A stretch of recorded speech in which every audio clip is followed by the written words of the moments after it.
What's up everyone? Welcome back to the channel. Fortnitemares is here, and there's a whole bunch of things I got to talk about. Kato Thorn is in the game now, and to help us hunt him down, we got the new wood stake shotgun that shoots wooden stakes. Also, the limited time event Horde Rush is back, and there's quests you can do to earn free rewards. Okay, so we have the new wood stake shotgun. It's fightable from the ground, regular, and rare chests, and hollow chests. And it says you can use this to defeat Thorn at Eclipsed Estate. I believe this actually does extra damage to him. The blue version of the stake shotgun does 92 damage, and it does 161 headshot damage. The gold version of this weapon does like 101 damage. Also with first shotgun, this can 200 pump a person. This shoots a lot like the breacher shotgun and the heavy shotgun because it's shooting a single wooden stake. The wood stake shotgun only does 23 structure damage.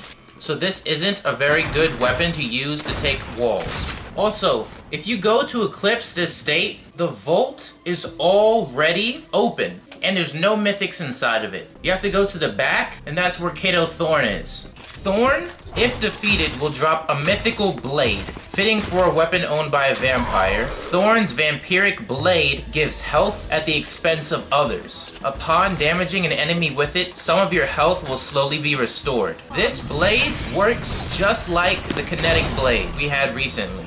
Instead of the alarm going off whenever you take the mythic from Eclipsed Estate, the alarm goes off when you defeat Kato Thorn. And that's when all of the guards come as well. The other vaults are still in the game, as well as the bosses, so you can still get the other mythics from them. Also, the pumpkin launcher is back. This can be found on the ground, regular, and rare chests, as well as hollow chests and flying drones. Also, the witch broom is back. I never got to use this when it was in the game originally. Activating the witch broom will quickly launch yourself in the air and then glide down to the surface. This ability especially comes in handy during skirmishes you're not prepared for. You can find witch brooms from the ground and chests. And this time, they're red, and looks like it's on fire as well. Candy corn, peppermints, hop drops, and jelly beans are unvaulted. Find these candy items by looking in candy buckets, ringing doorbells, defeating guards, or taking down bosses. There's also an augment to get extra candy as well, that I'm going to talk about a little bit later. We got Fortnitemares quests and rewards.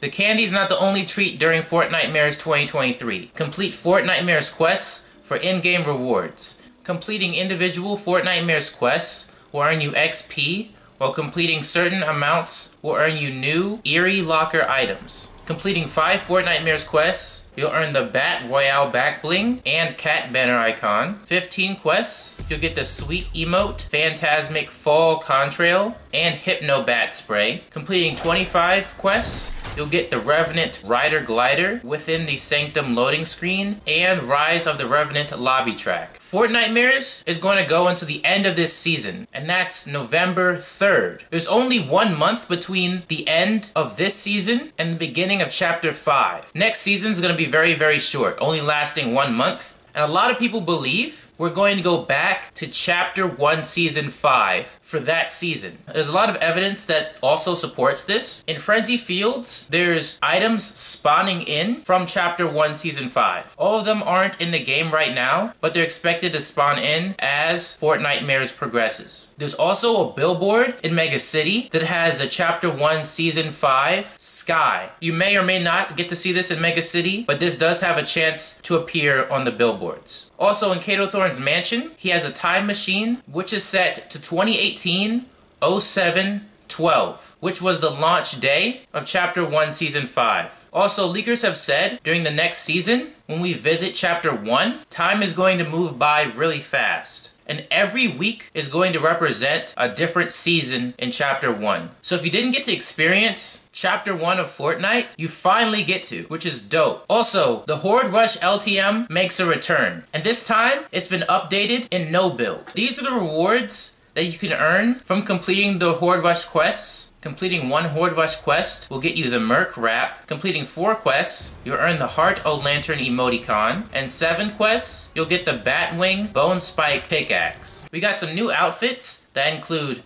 Seth Bogstick, Phantom Meowscles, and Festival Phaedra. We also have some collab skins. Disney's Jack Skellington is going to be coming to the item shop. And he has this cool Santa Claus edit style, as well as a glider, a pickaxe, and it looks like he has a Ghost Rudolph back bling as well. In addition to the Zero back bling, Peppermint Parasol pickaxe, and Jack's sled glider, there will be 2 emotes accompanying Jack Skeleton. Scare your squad with Jack's scary face emote built into the outfit, and travel on Clawfoot with the universal Lock, Shock, and Barrels tub emote. We also have another collab skin. Michael Myers is coming to the shop. He comes with a knife, pickaxe, a pumpkin, back bling, and this dope emote where he plays his theme song with a knife. I'm not gonna play it because it is copyrighted, but I'm pretty sure everyone has heard this before.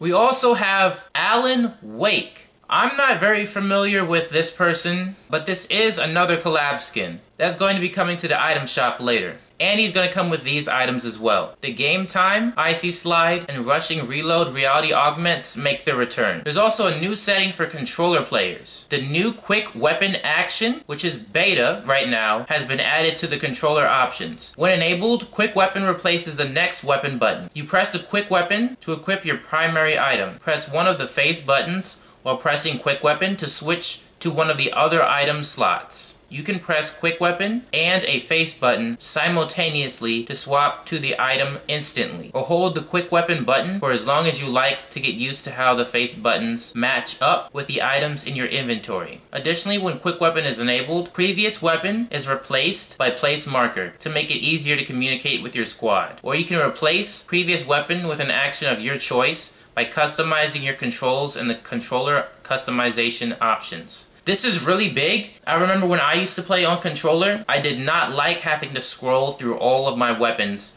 to get to the ones that I wanted. Now controller players can just instantly switch to the weapon that they want. Fortnite is also ending support for OS 9 Android devices, but you can still play Fortnite on these Android devices through Xbox Cloud Gaming, Nvidia GeForce Now, and Amazon Luna. Or you can just have OS 10 and above. Some competitive notes: the Wood Stake Shotgun, Thorn's Vampiric Blade, Pumpkin Launcher, Witch Broom, and Candy are not included in tournaments. The Game Time Icy Slide and Rushing Reload reality augments are not included in tournaments. They fixed an issue where trees were not rendered correctly. Also, exclamation marks will now clear above the quest tab as intended. We also got 4 reality augments. Revamped, instantly gain a Wood Stake Shotgun. Wood Stake Shotguns also give Siphon on hit against players. Trick or Treat, instantly gain Candy. Eliminations drop additional Candy, and Candy restores additional shield. Witchy Warrior, instantly gain a Witch Broom. Reduce the cooldown for Witch Broom. And Mythic Grab Bag. Receive a random mythic weapon. That's different than Exotic Grab Bag. A random mythic weapon is pretty good. Also, I haven't seen the new augments yet. Also, if you were able to get onto Fortnite really early in the morning when the update first launched, you was able to purchase the FNCS skins and items from the previous Community Cup, but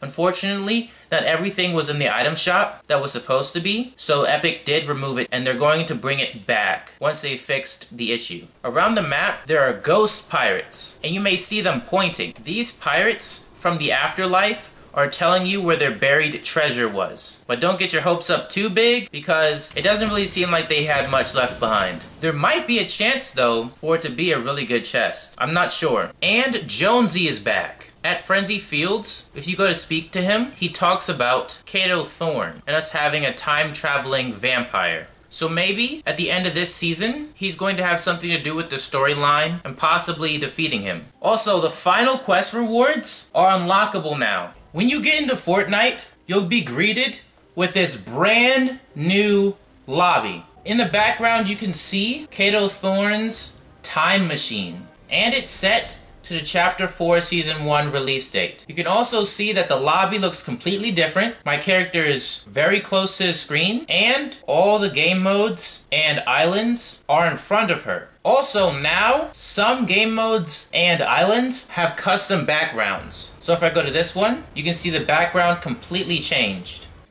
if we scroll down, we can see all the different game modes and islands. And then if we scroll up, we get back to where we was. Also, if you have a custom key, when you scroll down, it might be a little hard to see because it is kind of transparent in front of the other game modes, but it's right here. And if we keep scrolling up, now we have a lobby that looks very similar to what we had before. But now the play button's on the left, as well as changing it from ranked to not ranked. We have our season level on the right here, and that takes us to the battle pass. We also have our survivor medal rank as well over here. And this takes us to the survivor medal quests. Also, the news tab is in the top left as well.